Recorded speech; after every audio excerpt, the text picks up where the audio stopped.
The 417 Gamers is a group of board, tabletop, and card gamers in the 417 area code. This is the podcast. Welcome to the 417 Gamer Podcast, episode 21, the one with Geekway and Tremendicon. In the 4, we are joined by Phil from WamWam Games. We discuss Carcassone, Tessaract, Bark Avenue, and an upcoming game, Locked Out. In the one topic of the show, it's split. I know we cheated here. It's alright. Phil comes back with us. We talk Geekway. What we like? What are we looking forward to? All the hopes and dreams of Geekway? And then the other side of the episode, David Stansfield was such a trooper. Long weekend. He ran Tremendicon. Great con. He got to sit down and talk with us. And then in the 7, we talk about our 7 games, our favorite 7 games from Geekway. And we splice in some of the Tremendicon goers when we ask what was their favorite game, period. Let's get on to the show!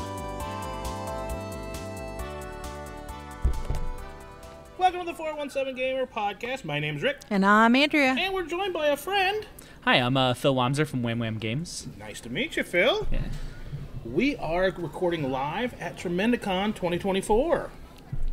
So, in the 417 Gamers, we like to talk about 4 games we've enjoyed recently. Andrea, what did you want to start with?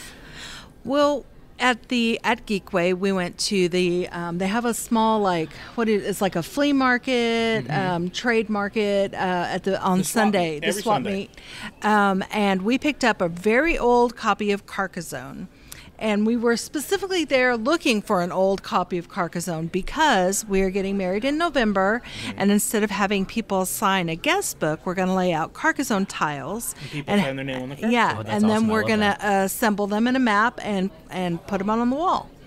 And of course, we had to play it. We had to make sure all the pieces were there, and we hadn't played it in a while. Even though we love the game, it's just we've been playing so many new games recently that the old favorites just don't make it to the table very often. And we brought it to our local friendly game store, Metagames, for our normal Thursday night game night, and we had a couple newbies playing with us who had never played Carcassone before, and we thought it was a very good weight game for them to learn on, and they really enjoyed it. The teach wasn't too bad. It was very simple to understand, and it reminded us why we liked it so much and why we chose it to be in our wedding. So really happy. So for anybody that hasn't played Carcassone, what is Carcassone? It's a tile-laying game. You have basically a green field with little towns and roads and cities, and you try and match up the city tiles together to make as big a city as you can. You have meeples. How many? I believe it's 8 meeples that you start with, and every time you put a tile down, you can put your meeple on it and either claim a city portion, a road, or a green pasture portion to be a farmer. If you're on the road, you become a bandit. If you're in the city, you are a knight, I believe. And there are also tiles that have little churches on them. And the churches score for every tile around it. So if you get surrounded by 5 tiles, you'll get 5 points. Similar to the road scoring, for every tile piece that the road is, that's how many points you get. Bigger the city, the more points you get, and so on. Carcassone came out in 2000. It was designed by Klaus-Jürgen Verdet, and our copy was published by Z-Man Games. I don't know who's publishing it anymore. It's kind of moved around a little bit, kind of like Catan has. But yeah, Carcassone, good hit. It's always a great gateway. I don't think it'll ever leave our collection, and in fact, when these tiles get used at our wedding, we're probably going to pick up another copy just to have something to play with. Yeah. What would you play? Also at Geekway of the West. It's one of my favorite cons, right, because of the play-to-win library and so many great games. My brother and I, who's also my business partner, we picked up Tessaract by Smirk and Dagger Games. And it's not usually something I enjoy. I'm not a big cooperative gamer, and I do like puzzles, but I didn't think it was something I was going to really like. And then I totally fell in love with this game. Yeah. Like, not winning it in the play to win was heartbreaking to me. I will be picking it up soon for my personal collection. It's that Tesseract, so it's sci-fi feel, and the premise is you're all scientists trying to solve this thing before it destroys reality. Yeah. Right? And it's all dice, and it's kind of a resource management cooperative puzzle game. Like, I don't know how else to explain it, and I really, really enjoyed it. And it's all about communication and planning.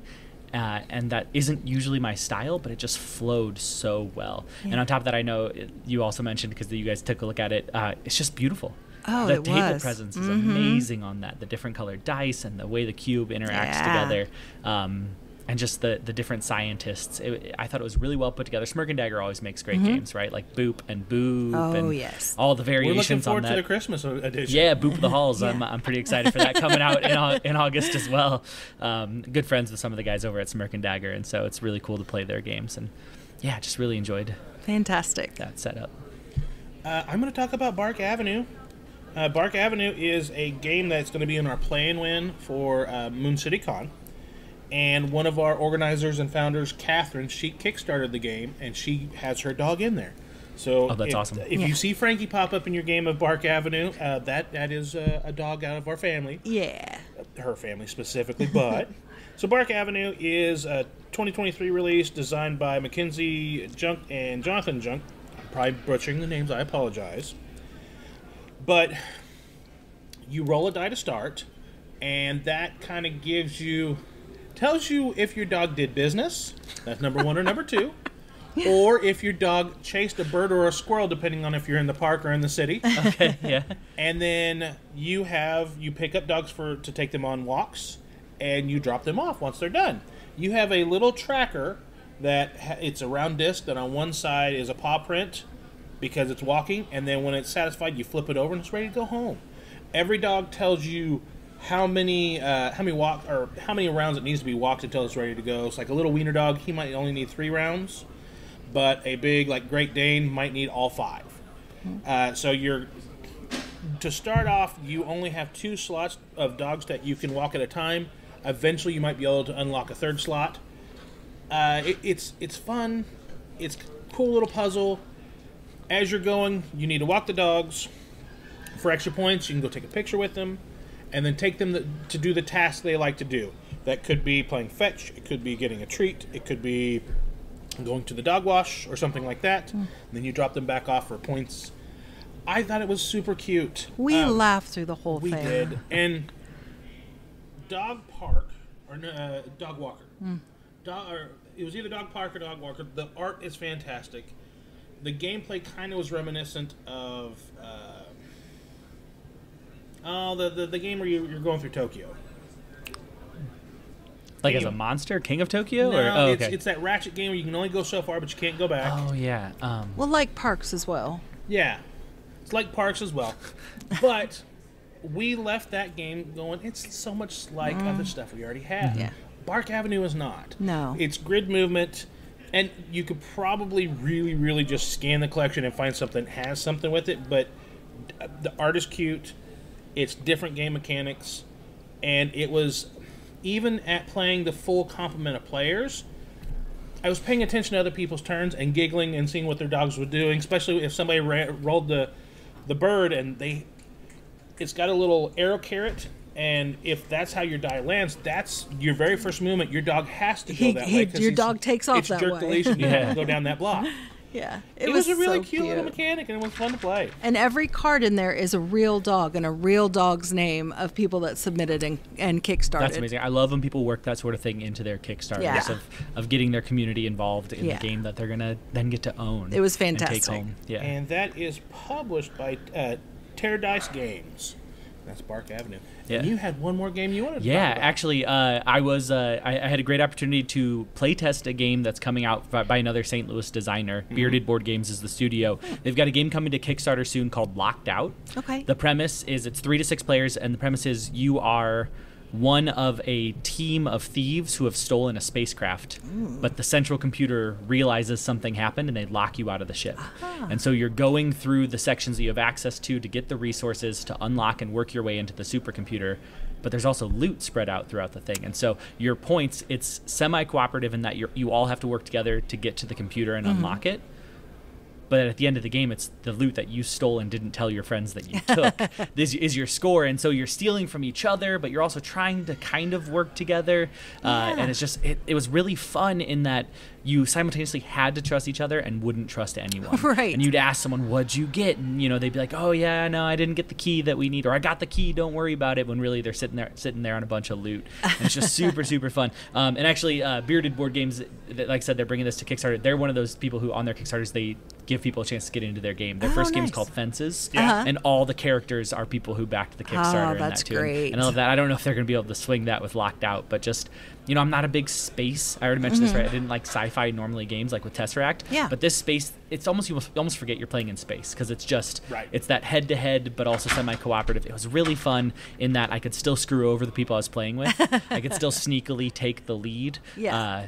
But having to rely on them a little bit was also super fun.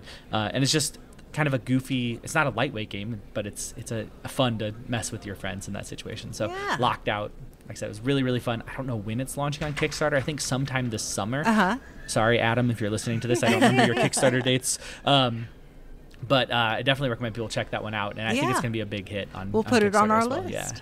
Yeah, it looks like that's designed by Renee Gutenborg, or Borgard. And like you said, published by Bearded Board Games. Yeah, so it was part of one of the Game Crafters competitions. Nice. Entries. And so Bearded Board Games, I think it was technically another podcast. It was his Eat Lunch and Board Game podcast sponsored it. But he runs Bearded Board Games as well. And so that was the winner, and then he bought the rights to the game. And it went through some pretty... it went minor changes, but a lot of minor changes to get it to be ready. That's a big part of being a publisher, is taking something that's good and how do you make it great. That's exactly right. And I really think Adam and his team, his partner Tim, I think they did a really great job of making the right changes to get that game where it needed to go. Well, it sounds like a perfect game for our group. I think so. So that's the 4 in the 417 Gamers. You want to go on the topic of the week? Let's do it. Or the topic of the show? This is your last warning. Moon City Con will be here before the next episode. Vendors, prizes, registration shuffle, tournaments, play-to-wins, big lending library. What are you waiting for? Get your badges at mooncitycon.com. The One in the 417 Gamer podcast is our topic of the episode. We're splitting it because we are recording live at Tremendicon. But the three of us went to Geekway to the West. So we're strictly attendees when we go to Geekway. You had a booth. Yeah, I've been a vendor there now for 3 years. We're a St. Louis-based design company, and there's actually a lot of us St. Louis-based design companies. So the smaller publishers get together and get a booth together every year. Next year we'll actually have 2 booths because we're getting so big.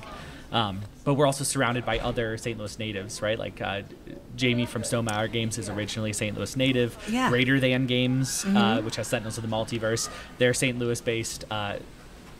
Gray Fox Games. There's more, and I'm sorry, I can't. There's so many. Yeah. Like St. Louis, Missouri, in general, has kind of become this mecca for game It's design fantastic. in the United States. Yeah, which is really cool. So it's really fun to be part of that community. And, Dice Hate Me Games before they went. Are they still around? They were St. Louis. I think they might have been bought, but I don't remember. Understood. My brother's the one who stays. I'm outside of St. Louis. I'm on the. I just do math for games. He's the one who knows the community. Hey, you do all the new stuff.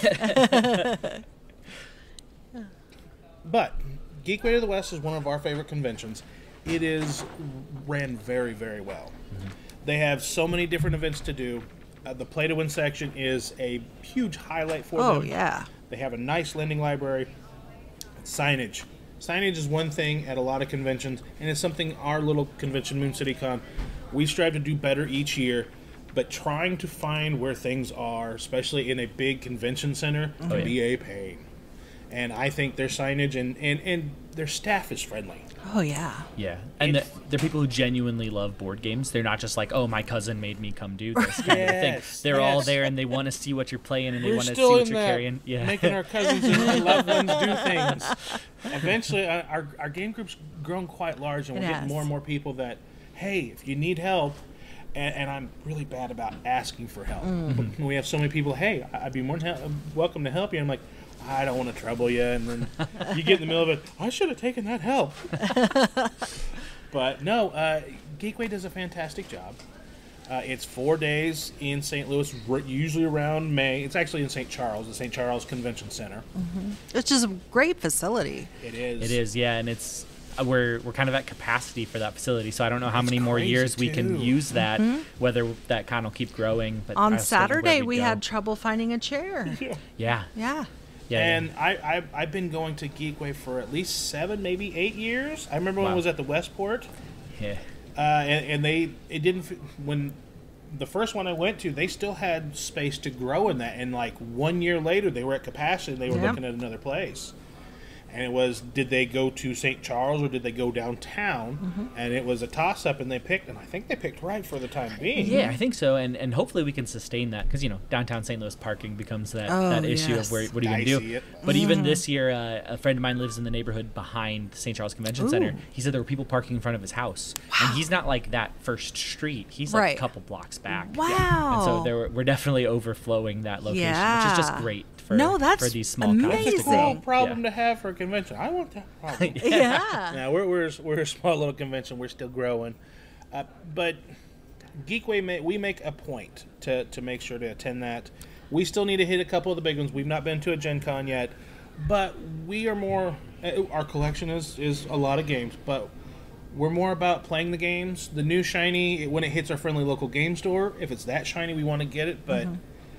There's rarely a game that we have to go to a convention to go acquire it. Yeah. But when we go to Geekway and demo games, absolutely. I don't think we've gone away from a Geekway and not picked up a game or two that we've been demoed. Oh, yeah, for sure. This one hit the pocketbook a little hard. Brown Castle Games had Crocono boards, and they got us. Yeah, and I mean, to be fair, those boards were beautiful, they pulled out this year. Amazing. Like, even their baseline boards were time and again above anything else I'd played on. I loved that. Fantastic. Yeah, we have the one that kind of looks like a galaxy. It's got brown, black, and you guys left with that one. I walked away from that booth for about an hour and came back and it was gone. Yeah, that was heartbreaking. And she goes, "Do you really want it?" And I said, "Yeah." Yeah. But I said, "We can't afford it." And she went back and she came back with it. She's like, "We got it." I walked away to call my wife to start telling her about these and to get approval to spend. That's they're not cheap, and they're not cheaply made either, right? So they're not cheap, and so I needed that approval. And when I came back, they were gone. I was called her. Oh, I missed it. Not just yours. There were a couple of to the point, they were more affordable, and I would say almost the same quality as Mr. Crokinole, Tracy boards, and Helsinki. Really? Yeah. I thought their quality was excellent, and we have a friend that has a Mr. Crokinole and a Helsinki board. Okay. And I think ours is nicer. I like ours better as far as the design goes. Especially if you had the resin finish ones. Like it's a thick resin finish. It's not that thin film that you get on some of the other ones, which is really nice. Yes. Yeah, absolutely. We were impressed. We got extra pucks. We got their little deck of cards to Crokinole Imperium. Imperium, the one that changes the rules as you go. Yeah, that was fun. I got to play a few rounds with that. We got the shuffleboard powder. We got the carrying case. You guys went all out. Holy God. Did. We got the scoring board that's double-sided to where you play to the tournament style. Play the tournament style. They got us for everything. We were a little giddy. Did you do the resin pucks? That's what I... we did not do the resin pucks. Just the wood. I think I'm going to upgrade to their resin. You didn't like them? Them? But then I heard somebody say once you get used to them, you almost like them better. I definitely preferred them, and then switching to the wooden ones that came with the board I bought, I was like, oh, now I need to upgrade. See, whenever we run Pitch Car for Moon City Con, I get the regular wood Crokinole pucks, and then we get stickers to put on top for people's cars. Oh, nice, yeah. And we give those away to people that participate in the pitch car. So I'm used to the wooden pucks, and the acrylic just didn't feel right because I played with the Crokinole pucks forever. Yeah. So... Did you guys at Geekway this year, did you play pitch car with the guys who played for like 20 hours straight? No. There was a group of guys. What? Yeah. I don't know if it was actually that long, but they were in the same location the next morning when I came back, and none of them had changed clothes. And so, and maybe that's just their lifestyle choice, but I'm pretty sure they were there for like all night, and then most of that next day playing. Well, one of the guys that used to run their pitch car tournament when it was at the Westport, I think he's one of the founders for board game tables down in Joplin. Oh, okay, yeah. If I'm not mistaken. Now, you hear stuff through the grapevine when you're at game stores, and that's what I'd heard. I might be full of it. I apologize. But, no, Geekway was a great time. You love your pitch car. I do love my pitch car. You have a huge game. Yeah, and there's a Facebook marketplace for somebody that has another one. It's $300. Yeah, I haven't bought it.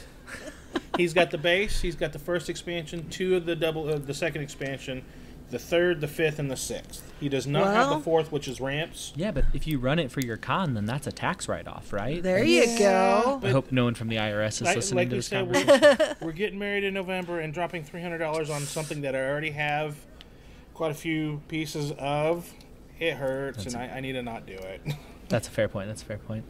Do you mind if I ask you guys about Geekway? Did you make it upstairs to the prototype, what do they call it? The prototype row? We did not. So it's something new they started last year at Geekway. Okay. Or I think they brought it back. So on Saturday night, they open up one of the ballrooms and they let designers bring up prototypes they're working on. And that was amazing this year. I counted at least 40 different prototypes on the table at any given time. Shoot, it's just an opportunity to come play things that are new, Yeah. ready to come out. Because last year there was some people doing prototypes out in the open. Yeah, we played a couple. That might have been us, actually. We were prototyping out in the open last year. What were you prototyping last year? So we had Trials of Daedalus, which is our Greek mythology head-to-head labyrinth builder game. Okay, yeah. We had Shiner, which is actually we launched on Kickstarter. Is that the card game? Yeah, Shiner the card game. We launched that on Kickstarter at Geekway last year. Nice. I think our friend Greg Pullman, who Yes. runs Queen City Cardboard, he picked up Shiner. 100%. Greg backed us on Facebook. We love Greg. Actually, that's who my brother's playing with right now. Oh, nice. He's a big fan of Shiner, and actually he, I think, has been playtesting. I guess I'll let this kind of hit the streets. We're writing a tabletop role-playing game based in the world of Shiner. So it's a magic moonshine tabletop role-playing game. We're partnering with Michaelis Joy, who's an author from this. He actually lives in Joplin. Okay. And he's helping us. We're working together on this tabletop role-playing game based on Moonshine. And Greg has been one of our playtesters for that. Oh, that's great. Well, so we didn't know time off-wise when we were going to be able to hit Geekway this year, because we have to take time off for the honeymoon, of course, and the wedding, and some other stuff kept on popping up. So we knew we were going to hit at least the Saturday, Sunday, and we weren't sure if we were going to hit Friday, Thursday. We ended up being able to hit Friday, Saturday, Sunday, so we didn't sign up for events like we usually do. Yeah. Love doing Battling Tops. We were going to potentially do Fancy Gaming this year, but we just didn't sign up for it in time. But we need to make sure we do that next year. Yeah, the Prototype Row is a lot of fun. Oh, that's right. Fancy Gaming is Saturday, so Prototype Row would have been Friday night. Okay, it would have been Friday night because they're in the same space. And yeah, Fancy Gaming's a hoot at Geekway. You get some really awesome costumes for that as well. And it's one that I would love to adopt when we start growing a little bit bigger, because we do have some friends that like to bring some cosplay out to the board games. But it's not widely distributed, so when they sit down, they are kind of given a weird look. And I'll go, I'm like, yeah, it's a close game. Somebody comes in a Western duster so they can play Western Legends. Oh, yeah. Awesome. Like, that's awesome. Yeah. And other people are like, I'm playing Brass Birmingham. Don't you start dressing in Victorian area garb. Oh, I'll do it. Don't dare me. I'll do it. No, you would. So this year was cracking me up because it was a pirate themed, right? It was Geekway to the Seven Seas, and there were, I counted 4 Dread Pirate Roberts, and they all took a picture together, and it was really fun. It was 3 humans and a dog. We're all Dread Pirate Roberts. That's amazing. I love it. Well, Phil, thank you very much for coming on. Yeah, absolutely. Yeah, what's your, where can we find you? Website, for social media? So, like I said, I'm with WamWam Games. That's WAM Games. And that is us on every social media. So we're on Facebook, Instagram. We don't really use Twitter or X or whatever it's called anymore much. We're on TikTok. And then our website is just wamwamgames.com. Great. We have 2 published games out right now. One's really lightweight. Turn for the Worst is a rummy-style hot dog building game. So real goofy, a lot of fun. And then Shiner just hit Amazon a couple weeks ago. So it's available on there as well. Well, we will check those out. We will. Yeah, it's hard to chase all the social medias. Yeah. So focus on a few. And then if you get some of your friends going, hey, you should be on this, well, if you'll check us out on that thing, then I'll go to that. Yeah, absolutely. But no, thank you very much for coming on. Yeah, thanks for having me. We're going to switch over, talk about Tremendicon, and then we'll talk about the 7. Thank you very much. Awesome. Thank you. Goodbye. We want to say thank you to Philip and WamWam Games. If you want to see more from them or buy some more from them, head over to wamwamgames.com. You can buy the game Shiners. Shiners is an addictive, strategic micro-card game from WamWam Games that plays 2 to 3 players battle for control of the hooch industry in the Prohibition-themed Moonshine game. Also, take a look at Turn for the Worst, and on your radars, keep your eyes open for Shark Cheddar, the utterly fast dice game. The other half of the topic of the show, we talked about Geekway with WamWam Games, and we are talking about Tremendicon with David Stansfield. Thanks for coming on. Thanks for having me. Yeah. Tremendicon, this is your third year. That's right, our third year. We are coming from the Oasis Convention Center. Yes, here in Springfield. How has Springfield and Oasis treated you this year? The Oasis always treats us really well. It's a nice venue. It's an old venue. It's got old bones, but they do keep it pretty well maintained. But it is a little bit of a squirrely maze sometimes, you know. But it's got that Henry VIII feel from like Archon back in the day. Yeah. I know I just threw a mega nerd thing out there. Catch it if you can. But yeah, no, this is really nice. And Springfield treats us okay. We had pretty good flow today and yesterday and Friday even. Friday people were lining up. That was the busiest Friday I've seen thus far. Oh, I know. You guys are growing. We had people coming in like at 10 a.m. It's like, we aren't open till noon. And they're like, can we come in anyway? Okay. Yeah. You know, so it's been really good. It's been really good for us. So Tremendicon, what is the idea for Tremendicon? So Tremendicon is birthed out of a couple of things, but it is a standard Comic Con. It's just like any other convention, except we are focusing on our creators. So that means that our content is done by guests who are creators, and all of our guests have to put back into the convention with content. We don't let someone come in here and just sign autographs. If they want to do that, they can buy a table and sit there and do that. Right. I know that sounds so mean, but we, there's a lot of conventions out there that do that, and they do it really, really well. That's not a wheel that I need to reinvent, and I probably wouldn't do it as good anyway. So, but this is good. This is a good thing that we're doing here with our creators, trying to encourage them. We try to create a charged atmosphere of creativity that will get people jazzed and energized, and they'll walk out of here and they'll feel like they want to do something creative. And maybe they'll find something new here, Maybe you never knew you wanted to be a writer, but you got a story in you and you just didn't realize it till you came to Tremendicon.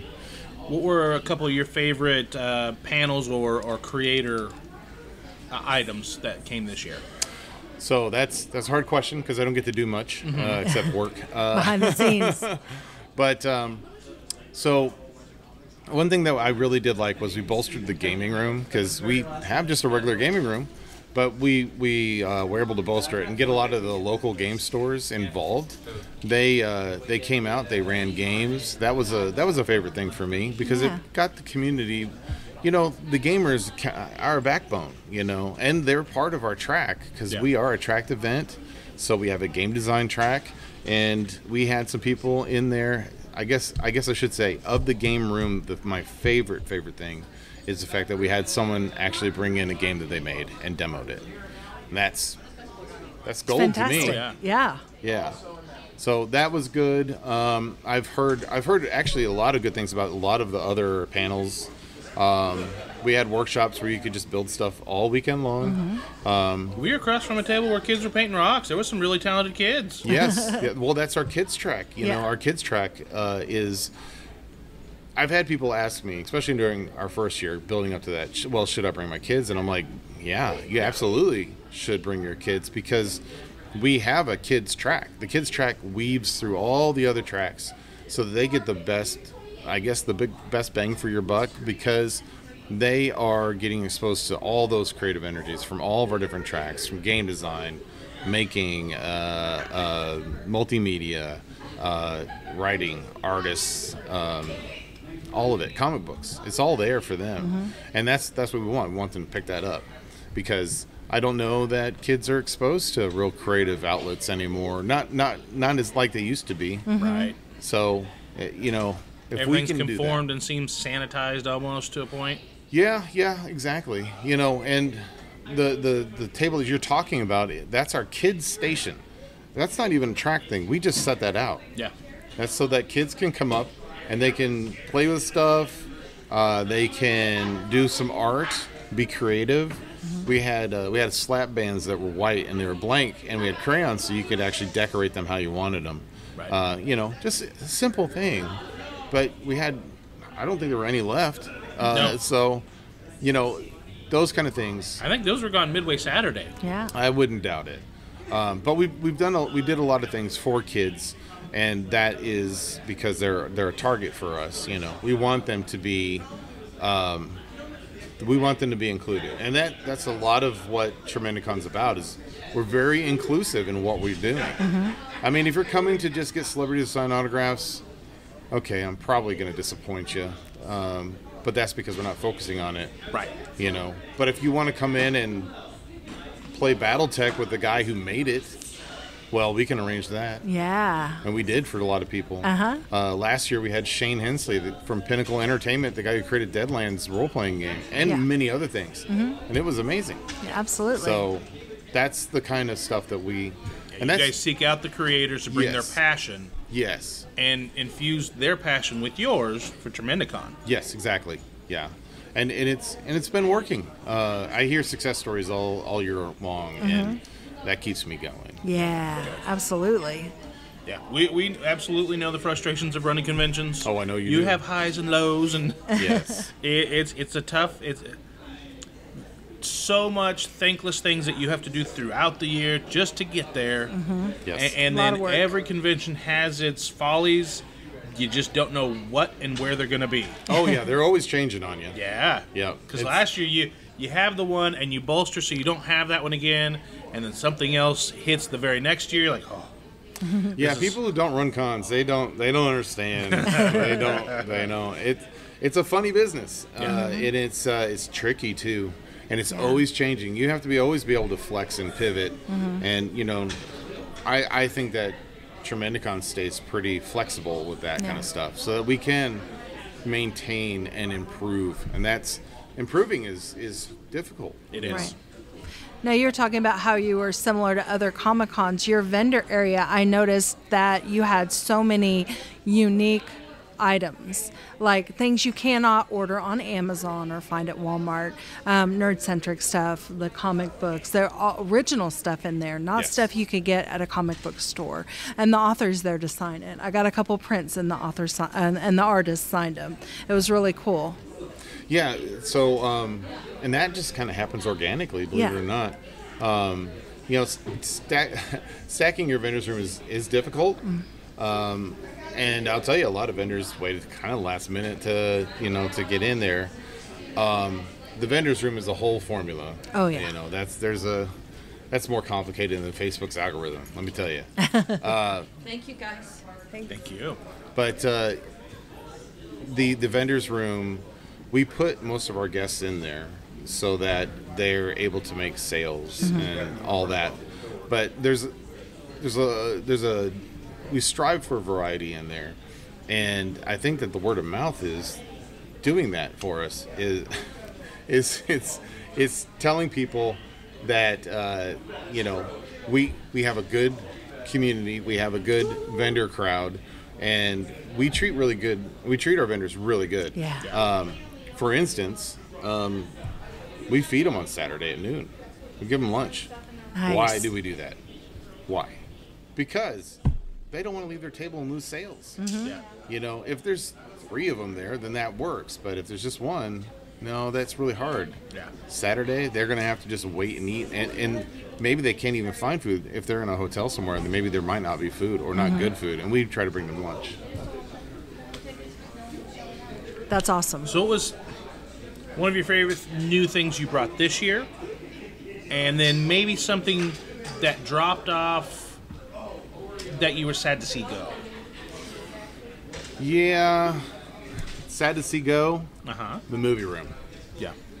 As long as I can remember, I've done a movie room for for conventions. When I did VisionCon, actually when I started being on VisionCon staff many years ago, I ran the movie room for the first 6 hours because the guy who ran the movie room the rest of the time and his staff couldn't get there until 6 o'clock. So I opened it and ran it until he got there. And I always did the Mystery Science Theater 3000 Iron Man. I'd find the stinkiest of the stinkers, and I'd play them back to back. And I would have like a little prize if you actually sat through all of them. And there were some people that got it, Nice. I mean, I did every year. I did it. So, but seeing that go, that was hard. New thing, amongst many new things, and I guess I'm just going to plug this selfishly. Absolutely. I have been trying for the last 2 years to get something called the Tremendicon going, and this is the first year we successfully managed to do it. It is part of the problem is it's on me to do it, and it's a difficult thing to You're already get. juggling so many things. Yeah, it's a difficult thing to pull off, but we pulled it off this year. Didn't have a lot of participation, but it was good participation, and the ones that did had a lot of fun. Well, tell us, what is a Tremendicon? So the Tremendicon is you have to save Tremendicon by going and solving riddles and collecting items and doing a little role playing with people in our vendors room. Nice. So primarily our guests, and I focused heavy on our writers track this year because they're always happy to accommodate. Colin Bunn was helping with that. Yeah. And we only had one group that was able to go through. I had 5 different quest chains to do, so I picked Colin's because I knew Colin was going to ham it up big time. Yeah. And he did. He gave them a hard time. He made them like quack like ducks and stuff like that, because he was the curmudgeon-y wizard. So that's fun. yeah, it was love, and it was free to play. Yeah. So, and I'm glad that some kids got to play it. So did they save Tremendicon? They did. Hey. Nice. Yes. Yeah. So Tremendicon will be here for another year. Yeah, I'm hoping so. No, been a good time. Everything seems like everything was busier. I mean, there were several times Saturday where nobody could get through the aisle because everybody was shoulder to shoulder talking to the club booths, and then the vendor hall. I mean, we found tchotchkes that we couldn't leave the con without, and I know several people did too. Same. Well, thank you for sitting down with us. We know you've been super busy this weekend, running around crazy. Yes. Thank you for taking a moment to talk to us. Thank you for having me on. Yes. I would like to point out one more thing before I do leave you, and that is the fact that Tremendicon is and always has been a non-for-profit. Yes. So, and I feel like I would be remiss if I didn't mention the fact that we do support back into the community. Absolutely. We are a registered 501c3PO, and I know I said it's silly, but people get it. We our 80% of our profits go to Ozarks Food Harvest. Nice. And they were actually here this weekend. 20% goes back into our creative community with prizes. Yes. We run those contests, and we're adding more contests as we go. And then this year, we also did 417Gamers Sidekicks. I'm sure you guys are familiar with it. Yes. But, we started last year with a thing we called the IDA Project, where we tried to facilitate people that have developmental disabilities to be able to come in, go to the con. We want them here. Mm-hmm. They belong here. Yeah. They're the only reason why you don't see them very often is because it's very difficult, and they typically don't have a lot of money to make it into a con. So we make it extremely accessible. Yeah. Well, 417Gamers Sidekicks has birthed out of that, and now we have a full non-for-profit that we work with, and that's what they're doing. Awesome. Yeah. So, and we facilitate that. We let them come in for nothing, pretty much. Yeah. I think it's maybe just a couple bucks. And then we give them a package of stuff so that they can shop in the vendor room. I mean, we want them to have the full experience of being at a convention, but make it accessible to them. Accessibility is the biggest thing. So, and then we also did Meeples for the Peoples out of St. Louis. Mm-hmm. We collected board games for them, and they're Greg Pullman actually brought that before us and was like, hey, can we do this? And it was like literally like last week. Yeah. And I was like, I love this. Let's do it. Mm-hmm. And he collected quite a lot of board games for people who can't afford them. Yeah. That's fantastic. It is. It's really great. Awesome. Very cool. Well, before we get out of here, Tremendicon is basically at Tremendicon or Tremendicon everywhere. Facebook, Instagram, Twitter, or X as you call it now. Yes, and we just got on TikTok this weekend. Oh, Yes. cool. And then, do you have any socials that you would like to push? For me, Yeah. no, but I would like to push. Go out there and support our supporters, Ozarks Food Harvest. Go out there and support our guests.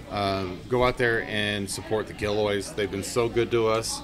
And if you want to go see Lord of the Rings, go buy them tickets because it's going to be fantastic. Yeah. I'm going to be there. Yeah. So they're Gilloy's throwing. is a great theater to go see anything. it really, really is. We've seen Craig Ferguson. We've seen Ron White. Yeah. Just the acoustics and just the ambiance of the Gilloys is fantastic. Yes. It really is, yeah. And I can't wait to actually. So I've only been there one time to see a movie, but never like a marathon. Yeah. So so I'm gonna get to go see Lord of the Rings. Oh, yeah. And it's July 26th and 27th, I believe. Nice. They're playing 2 movies one day, and then the third movie the third day, or the second day, and so it breaks it up for you. So, Yes. Very Very cool.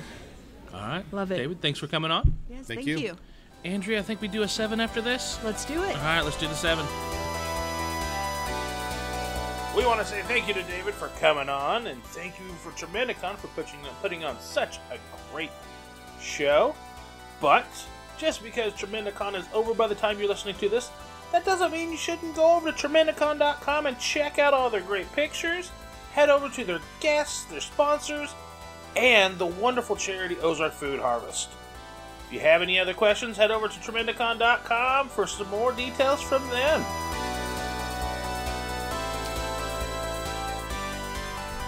The 7 in the 417 Gamer podcast is our 7 list. Our 7 favorite games in a given category. Andrea, what's our 7? 7 favorite games that we played at Geekway to the West this year. And if I've recorded this correctly, I'm going to try and splice in some friends that we meet at Tremendicon that are just going to tell us their favorite game. We'll splice that in there if I did it right. If not, we'll just have the 7 from Geekway. Andrea, what was your 7th favorite game from Geekway? Robot Quest Arena. So Robot Quest Arena was an action game where you're on your turn, you get so many actions, you move your little robot around, you play your cards. It's a little bit of a deck builder, a little bit of action selection, and take that. What did you think about it? I wasn't sure about it at first until we learned that we could ram into each other, and then it was on. And then push people over like thumbtacks. Bed of nails, push them into the wall. They did. It was fantastic. Your little robots, first of all, were adorable. They reminded me of the movie Batteries Not Included. And they are just about that same size, and you can move them around. Basically, the object of the game is to be the last man standing, which is very arena game-ish. At first, we were trying to. You also get points for doing things. So at first, my goal was to get as many points as I can. Then I realized that I could just smash into people and be the last man standing. Then that became my focus for the rest of the game. And shout out to Michael. He's a friend of ours. He lives just in the 417 area. He's definitely a 417 gamer. Yeah. He taught this. We played it. We were a little mean to him because he deserved it. But him and Brent, thanks for playing. Yeah. 417 gamers, we love board games. We'd like to know your name and your favorite board game. Hi, this is Geekwamser from WamWam Games. Right now, other than my own games, my favorite 2 games to play right now are Boop and Onitama. And I know Onitama's a little bit older, but it's still just super relevant. I love the 2-player asymmetrical or forced move board games. So it's going really, really well. If you guys want to talk about it, We'd love to. Hey. Andrea, number 6. My number 6 was Distilled.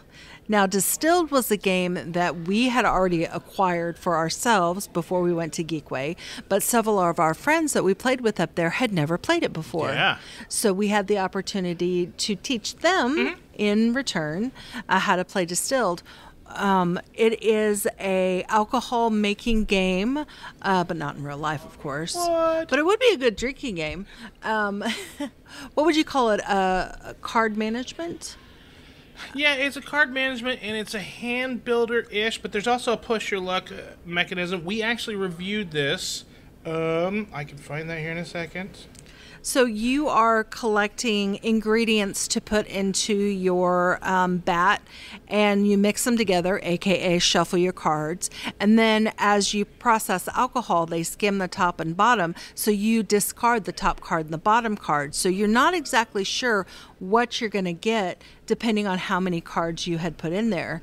And what you make depends on how many points you get.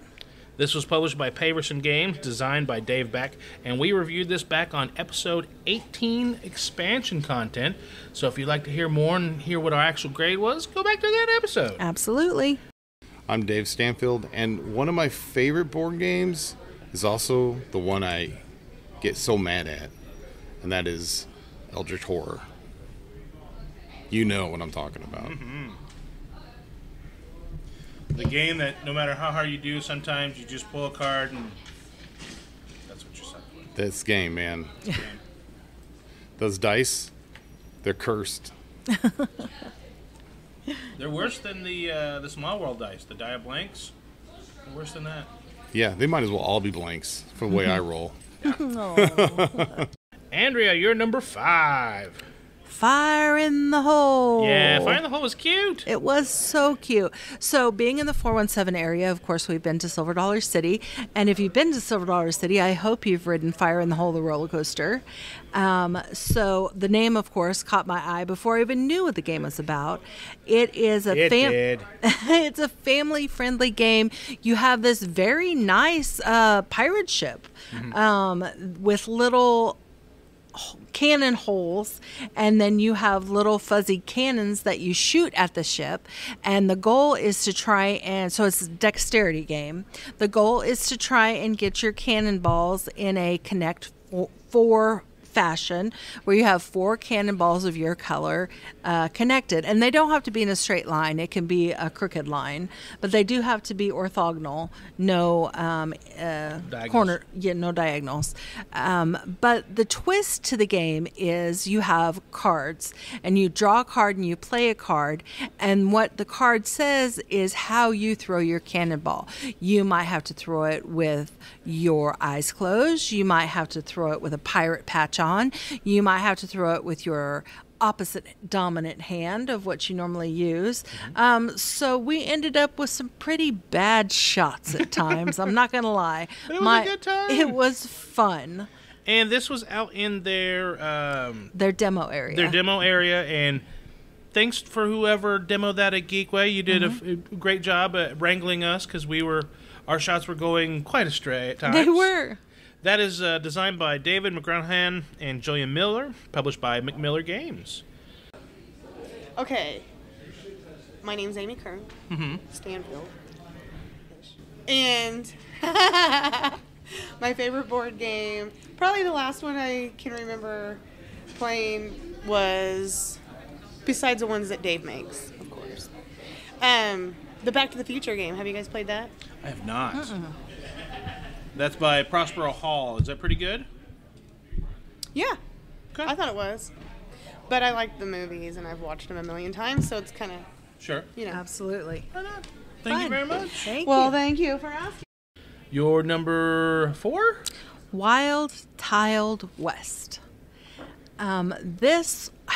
We've not played a game that I know of that was like this game. It was different, interesting. It matches up quite a bit of things. It does. It matches up the patchwork, tile laying. I don't know. It's hard to describe. I liked it. I enjoyed at the beginning of every round you roll dice, and then the dice dictate what pieces you can choose. The little patchwork style cardboard pieces. I don't know. I liked it. This is designed by Paul Denon and published by Direwolf Games. Yeah, cute little game. Roll the dice. Those are the tiles you can play. It's got the little tetramino pieces where you're trying to fill your board. Yeah. There's actions, and the cute and morbid thing that I like the best is you pick up bullets, and when you play a sheriff, if you can play him in the same line or column as a bandit, you shoot that bandit with your sheriff, and the bullet then becomes a tombstone. Yeah.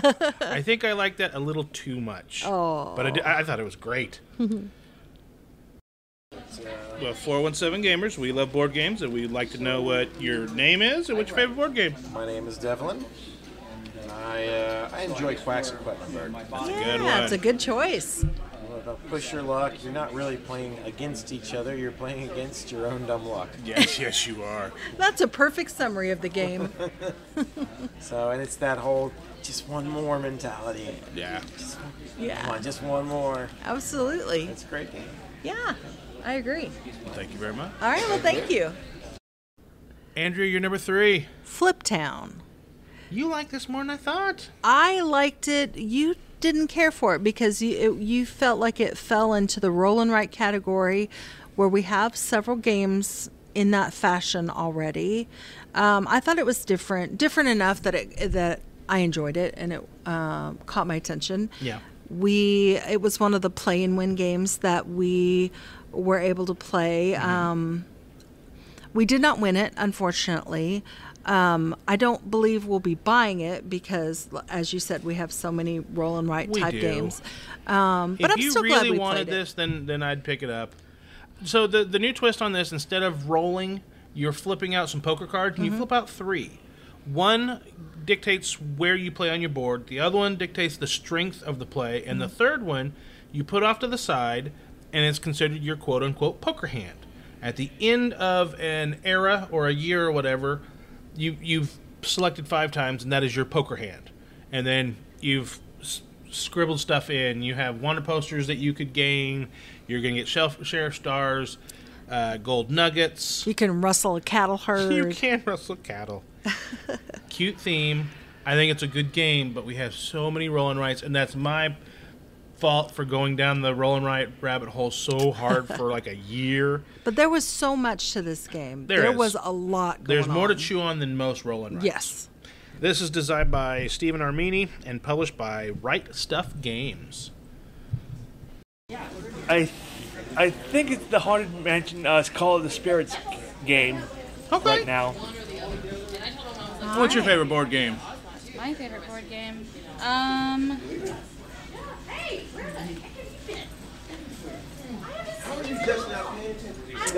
You know, I've not played a lot of board games recently outside of Monopoly. All right, you go with Monopoly? That's perfectly fine. So I feel like that would probably be it right now. Well, thank you very much. All right, thank you guys. Number 2? Number 2 was Aqua. Now, Aqua is a tile laying game, much in the fashion of Cascadia, where the tiles could be a little fish, like a clownfish.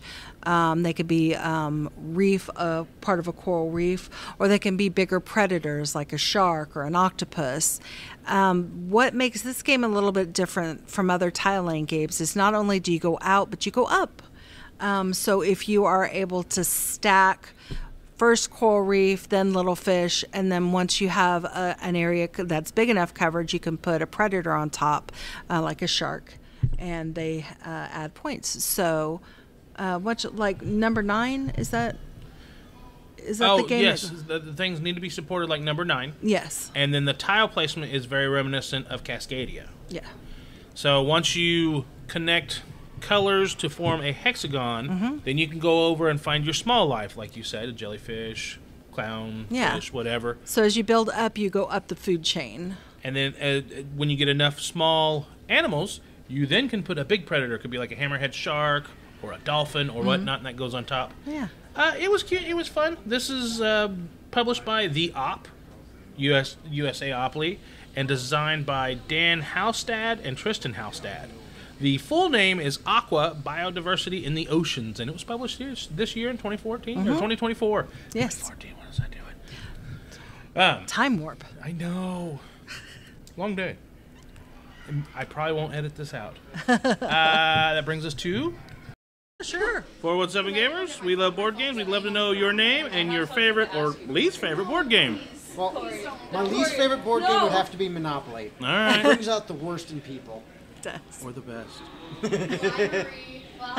All right, well, thank you. Thank you. Number 1. What is your number 1, Andrea? Crokinole. Crokinole. What's that? Crokinole. You know what? I'm surprised how few people actually know about this game, even though it's been around since the 1800s. I was first introduced to Crokinole at a friend's house who had a Crokinole board. I'd never seen one before. I didn't know what it was. Basically, it is a very large, round wooden circle where you have little discs that you are trying to flick pitch car style to get into the center hole. Now, the barriers there are little pegs that will block your way. And when other people do their pucks, kind of like shuffleboard, you have to knock their pucks. As close as you can get to the center, more points. And in the center hole, 20 points. We have so much fun playing this game. We did not have one of our own because you had to order them online because there was no local distributor. And when we were at Geekway, there was a vendor booth selling them. Yeah. Apparently, they are in Illinois, and they began. I think they're actually in Pennsylvania. Oh, Pennsylvania. Okay, I'm so sorry. But they traveled to Geekway, so they were right there. Brown Castle Games. Yes, fantastic people. Oh, they were so nice, and their boards were gorgeous and beautiful. Which was good for them because that was the great sales pitch for us, and we walked away with a lot of money in Crokinole, and I have a sad face because we spent the money, but at the same time, I wouldn't give up our Crokinole board. Not at all. And they also did a Crokinole tournament on Friday night, I believe. Yep. And they did demos throughout the week. Absolutely. Where they had a specialty board that had 5 holes. You had your regular Crokinole board in the center, and then in everybody's arc, between that arc and the center, there was another hole that if you hit that, you actually lost points. Yeah, and that was a special Geekway only original board. Yep. One of a kind. And then somebody did some art which kind of looked like Lord of the Rings, if I'm not mistaken. Yeah, it was that beautiful map style carving. But yeah, it was fantastic. Brown Castle Games, give a shout out to them. Thank you for selling us a board and making us spend too much money. We love you guys. Worth it. It was worth it. But that was the 7 in the 417 Gamers. We thank you for listening. We will check you next on the 20th. We'll talk again about 4 things we've enjoyed or are looking forward to in the 417 area. We haven't decided on what we're going to review just yet, so we're going to have to discuss that after this show. I've got some ideas. Do you? I do. And then the 7, I think we'll have 7 more people come on from Tremendicon and tell us what games they liked. Absolutely. What's their favorite game? You'll find out. But until then, we'll see ya. Keep gaming in the 417. Goodbye. The 417 Gamer Podcast is recorded and produced by Rick Bagwell and Andrea Smith. The music we use, Kind, Gentle, Beautiful Person, and Making Up for Lost Time, was created by Origami Replica. We want to thank Phil from WamWam Games for coming on and recording with us, and for David Stansfield for taking some time out of his busy weekend sitting down and chatting with us. For links to them, our music, show notes, and everything else, head over to our Facebook page at facebook.com/Hobby Gaming Network. Make sure to listen to us on Spotify or the Facebook or Libsyn, or we're also on the YouTubes at 417 Gamers. But until we see you next episode, keep gaming in the 417.